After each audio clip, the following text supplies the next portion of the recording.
राधे राधे मेरे प्यारे दोस्तों, आपके अपने इस एस कहानियाँ चैनल में आपका स्वागत है। शास्त्रों में प्रदोष व्रत भगवान शिव का विशेष आशीर्वाद प्राप्ति का दिन है। रवि प्रदोष के दिन भगवान सूर्य और भोलेनाथ की विशेष पूजा अर्चना की जाती है, जिससे हमें उत्तम स्वास्थ्य का वरदान मिलता है। हर महीने की दोनों पक्षों की त्रयोदशी तिथि को प्रदोष व्रत किया जाता है। किसी भी प्रदोष व्रत में भगवान शिव की पूजा शाम के समय सूर्यास्त से लगभग 45 मिनट पहले और सूर्यास्त के 45 मिनट बाद तक होती है। रविवार के दिन यह व्रत आने के कारण इसे रवि प्रदोष व्रत कहा जाता है। प्रदोष व्रत हर महीने के दोनों पक्षों की त्रयोदशी तिथि को रखा जाता है। धार्मिक व्रत कथा और कहानियाँ सुनने के लिए मेरे इस चैनल को सब्सक्राइब कर लें। वीडियो अच्छी लगे तो इस वीडियो को लाइक करें। चलिए शुरू करते हैं आज की रवि प्रदोष की व्रत कथा। एक समय सर्व प्राणियों के हितार्थ परम पावन भागीरथी के तट पर ऋषि समाज द्वारा विशाल गोष्ठी का आयोजन किया गया। इस सभा में व्यास जी के परम शिष्य पुराण वेता सूत जी महाराज हरि कीर्तन करते हुए पधारे। सूत जी को आते हुए देखकर शौनकादि 88,000 ऋषि मुनियों ने खड़े होकर दंडवत प्रणाम किया। महाज्ञानी सूत जी ने भक्ति भाव से ऋषि मुनियों को हृदय से लगाया तथा आशीर्वाद दिया। विद्वान ऋषिगण और सब शिष्य आसनों पर विराजमान हो गए।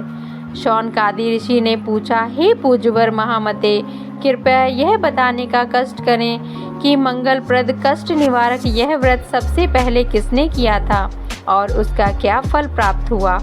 श्री सूत जी बोले, आप सभी शिव के परम भक्त हैं। आपकी भक्ति को देखकर मैं व्रती मनुष्य की कथा कहता हूँ। ध्यान से सुनो। रवि प्रदोष की व्रत कथा के अनुसार एक गांव में अति दीन ब्राह्मण निवास करता था। उसकी साध्वी स्त्री प्रदोष का व्रत किया करती थी। उसे एक ही पुत्र रत्न प्राप्त था। एक समय की बात है, वह पुत्र गंगा स्नान करने के लिए गया।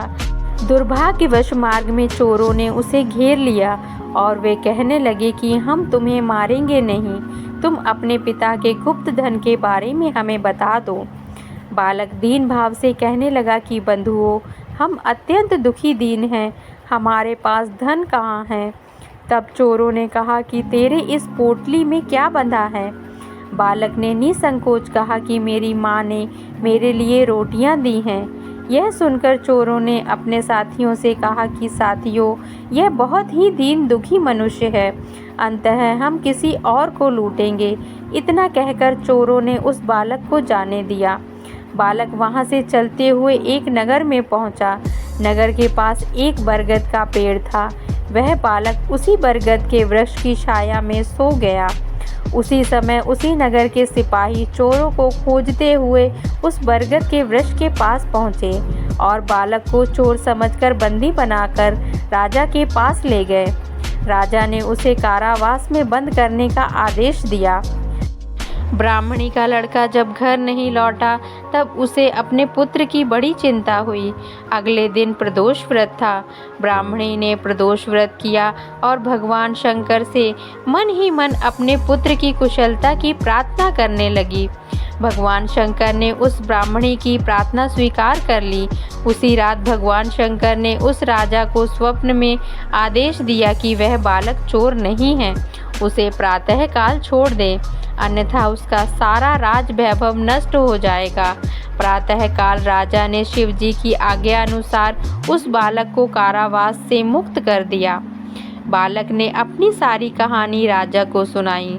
सारा वृतांत सुनकर राजा ने अपने सिपाहियों को उस बालक के घर भेजा और उसके माता पिता को राज दरबार में बुलाया। उसके माता पिता बहुत ही भयभीत थे। राजा ने उन्हें भयभीत देखकर कहा कि आप भयभीत ना हो, आपका बालक निर्दोष है। राजा ने ब्राह्मण को 5 गांव दान में दिए, जिससे कि वह सुखपूर्वक अपना जीवन व्यतीत कर सके। भगवान शिव की कृपा से ब्राह्मण परिवार आनंद से रहने लगा।